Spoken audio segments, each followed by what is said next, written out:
سلام علیکم. علیکم سلام. سازی جان میشنوم. من یک گپ دارم. تقدیر نمیخواد ما یکجا شویم. من امشب روی دارم. بیا. تقدیر نمیخواد ما یکجا شویم. من امشب روی دارم. بیا.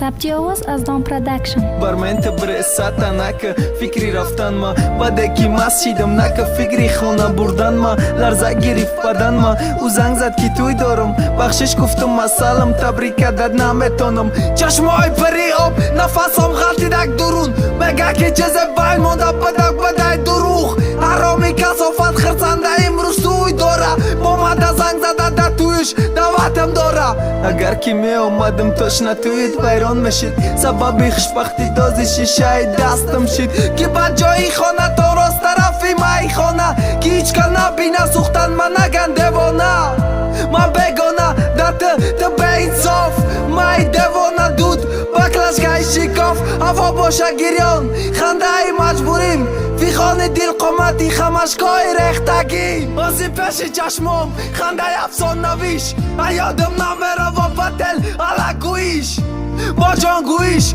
با عطش شیطانیش عشق خیال ما برد با نغمه و بازیش سیم کرده بد جایش معلوم شیده یا پش نبوده هر شب پیشی تو زنده دنه یا بری نوده بده ایرم مفاری در رستوران کلوب و کلیم برده شب سر کنه و خوشی هر یک پسنده این شب با توی داره بدی قدر خیانتش والا راضی بده مکه شبم هم سرش گفتم بلا با فسی گناش بخشیدم شه لیکن آخر کار شکد دیروز روز کدن شه این روزه که میبرن نیما نیمی بدن ما دیگه چی در کارم گیرن زری خاک کنن ما دنیا منو نداره غیری و کسل نداشتم عشق لعنتی ما یاده نقطه گذاشتم با کل شکست دستم انگوشتم خون کد این قلبی شکستم چی کنم رکام بود کد این دودی حرامی شیشام شکاف کد عشق لعنتیش باشم مرای همه دور کد ما عاشقی مشیدم بعدی رفتنش خرسان شیدم با مای وقتی ای مخشبخ بردنش